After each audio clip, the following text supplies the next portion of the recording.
देखो वैसे मैं जो कहता हूँ वो करने का प्रयास करता हूँ और करता भी हूँ, ये निश्चित है। भगवान शंकर जी ने पार्वती जी को बताया और ये नामों का काम भी है, चाहे वो विष्णु भगवान हो चाहे शंकर जी हो। नाम जिस देवी देवता का है ये निश्चित है कि उसमें शक्ति है और उसकी शक्ति से तुम्हारा कल्याण हो सकता है। तो भजन के लिए बार बार कहा गया है, संतों ने कहा, विद्वानों ने कहा, पुराणों ने कहा, लेकिन मनुष्य भजन में चूक जाता है। क्यों? माया का फंदा है। तो माया का फंदा मैं कहता हूं आप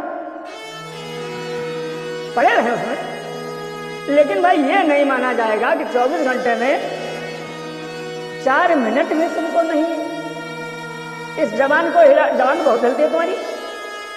बाजार चले जाओ, कपड़ा बनवा लो, मकान बनवा लो, खेती कर लो, इन जवान चल रही। लेकिन अगर राम नाम के ऊपर जवान चल जाए तो शास्त्र कहते हैं, प्राण कहते हैं, वेद कहते हैं, गली कहते हैं कि तुम्हारा कल्याण केवल राम के नाम से है, राम के रूप से है, राम के ध्यान से है। वो तुम नहीं करते। तुमसे सभी कहते हैं औरत दगेबाज, भाई दगेबाज, परिवार दगेबाज, लेकिन तुम सबकी सुनते हो जिंदगी भर। और इस माया के चक्कर में इतना अंधे हो गए, इतना बहरे हो गए, इतने मूक बौरे हो गए, किसी को सुने नहीं। आपने क्या करके दिखाया बताऊं? एक था गड़रिया, तो उस गड़रिया से झगड़ा हो गया और उस झगड़े में भैया सच तो यह है उस गड़रिया से हो गया कत्ल।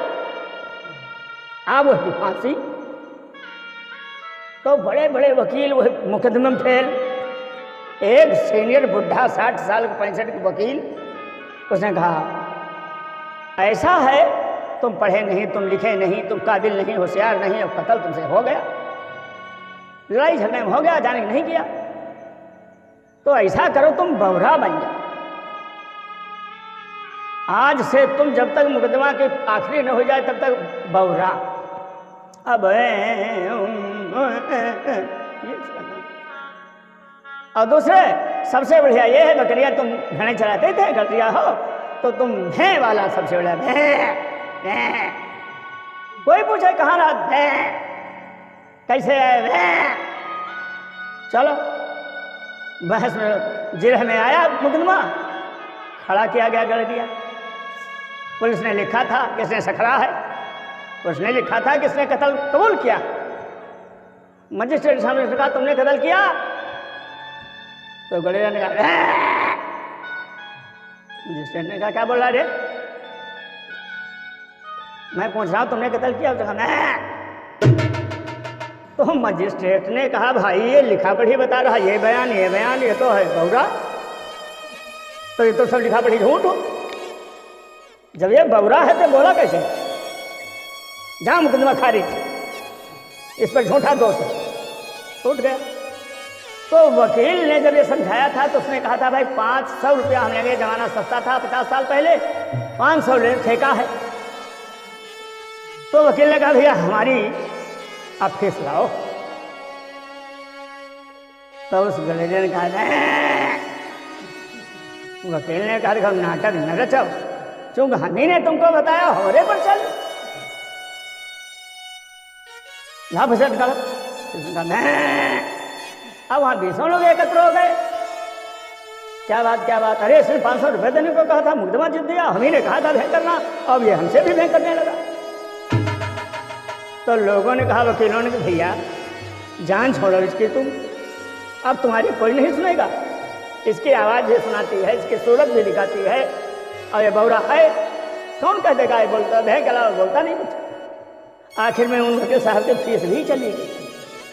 इस तरीके से आज का मानव बन रहा है, उसको बार बार सिखाया जाता है, बार बार पढ़ाया जाता है, लेकिन पढ़ाने वाले से भी वो भय कर देता है। भगवान शिव जी ने कहा पार्वती से, अपने प्राण प्रिया से, क्या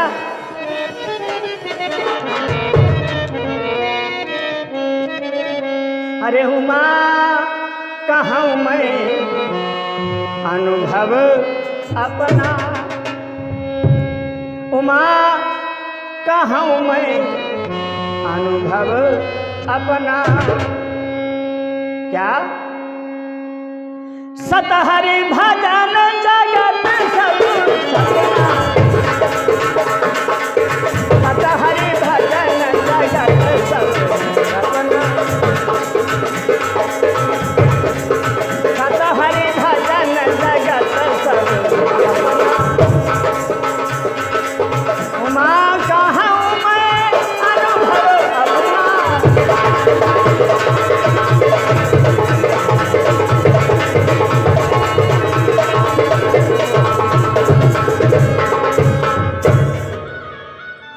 संसार सपना है, सत है इस भगवान का भजन। और भजन करने का बहुत टाइम है भाई। देखो, बहुत टाइम सबके पास है। आप यात्रा करते हैं, क्यों पर्पज करते हो? भजन करो। आप सोने लेट गए, तुरंत नींद आपको कभी नहीं आती, ये भगवान की व्यवस्था है, तुरंत नींद आपको नहीं आ सकती। उस बीच में भजन करो। सुबह उठो, कोई ऐसा स्टार पाई से उठने वाला व्यक्ति नहीं है जो उठ करके तड़क के खड़ा हो जाए, चारा काटे लगे। उठो, आंखें खोलो, भगवान का नाम लो, इतना मौका है आपके पास, लेकिन आप करते नहीं। फिलहाल इस भजन के माध्यम से आप लोगों को समझाने का प्रयास करेंगे। हो सकता है भगवान जब सद्बुद्धि देता है तो भगवान के चरणों में प्रीति बढ़ती है। भगवान जब पाप की बुद्धि देता है तो आदमी भगवान के नाम से, भगवान के काम से, भगवान के रूप से, भगवान के सत्संग से दूर भागता है। भजन श्याम सुंदर का करते रहोगे तो संसार सागर से तरते रहो।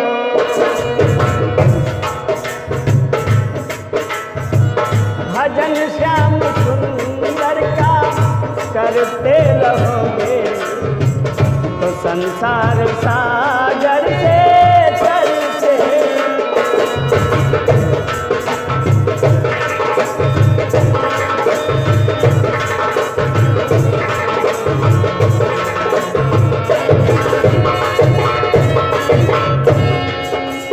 क्या? कृपानाथ बेशक मिलेंगे किसी दिन। भगवान का अगर तुम भजन करोगे तो एक दिन तुमको जरूर मिलेंगे। जरूर जरूर जरूर। कैसे?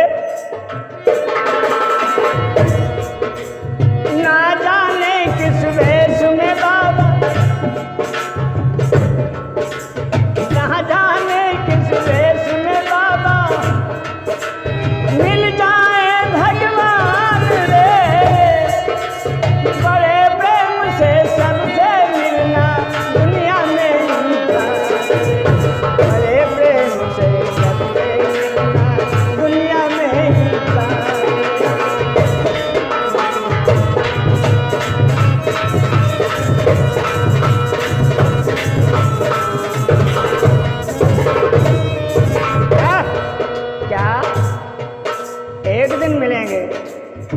चाहे मछली बनकर, चाहे शूकर बनकर, चाहे नरसिंह बनकर, चाहे बालक बनकर, चाहे महात्मा बनकर, जरूर मिलेंगे।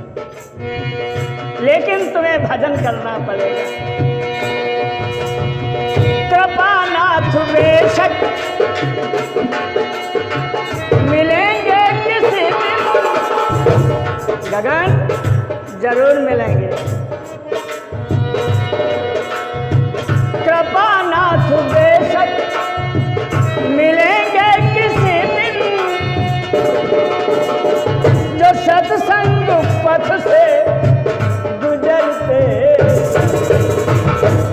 देखो, भगवान जरूर मिलेगा, किसी भेष में, किसी रूप में। लेकिन आपको सत्संग करना होगा। सत्संग से ही भगवान का प्रादुर्भाव होता है। सत्संग में ही भगवान विराजमान होते। इसलिए कृपानाथ बेशक मिलेंगे किसी दिन और मीठे, जो सत्संग पथ से गुजरते रहोगे। क्या बढ़ोगे हृदय पर सभी के सदा तुम, बढ़ोगे हृदय पर जो सत्संग पथ से गुजरते रहोगे। भजन श्याम सुंदर का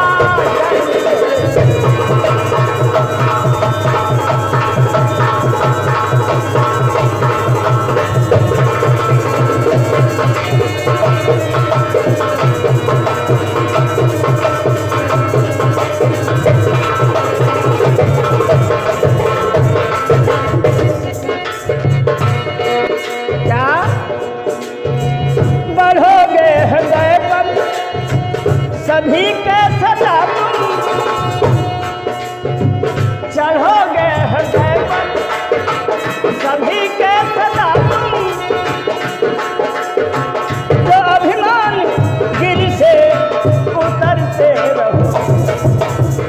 देखो भाई, अभिमान घमंड अहंकार जब तक रहेगा तब तक तुम कुछ कर नहीं पाओगे, ना भगवान का भजन ना सत्संग। इसलिए घमंड को दूर करना है तो सत्संग में आओ। घमंड को दूर करना है, पापी है, महापापी है, जिंदगी बर्बाद कर देता है क्रोध और घमंड। तो लिखने वाला लिखता है, जो अभिमान गिरी से उतरते रहोगे। भजन श्याम सुंदर का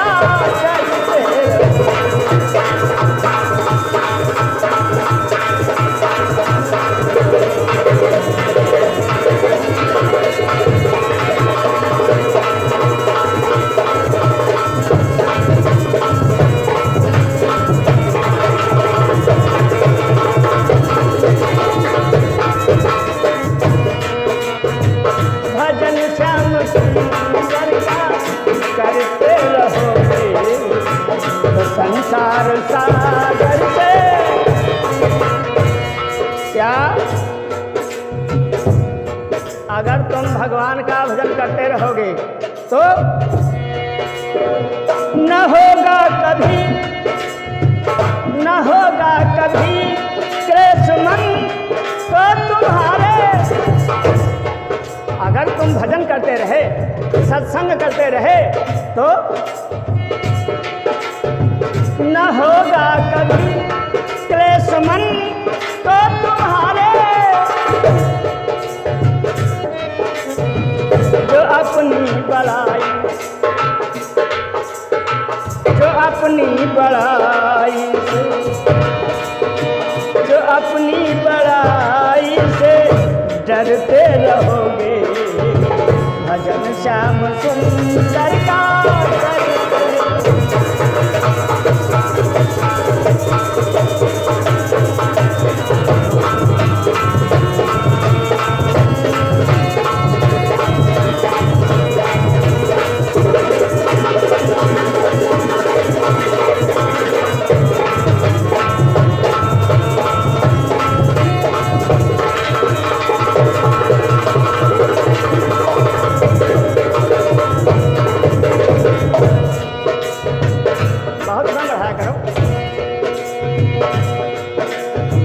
छलक ही पड़ेगा दवा सिंधु दिल का। छलक ही पड़ेगा, पड़ेगा दया सिंधु दिल का। छलक ही पड़ेगा दया सिंधु का दिल। देखो, जब हमेशा सुमिरन करोगे, हमेशा सत्संग करोगे तो एक दिन वो कृपालु भगवान का दिल पिघल जाएगा। छलक ही पड़ेगा दया सिंधु का सिंधु का दिल, दया सिंधु का दिल, जो द्रग बिंदु से रोज भरते रहोगे, जो द्रग बिंदु से रोज भरते रहोगे, भजन श्याम सुंदर का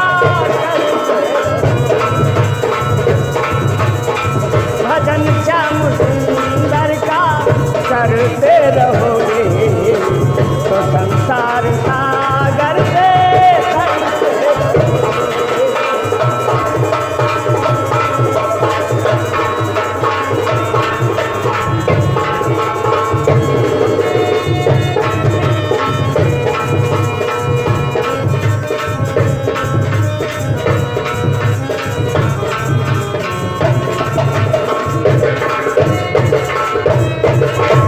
बोलिए कन्हैया लाल की जय।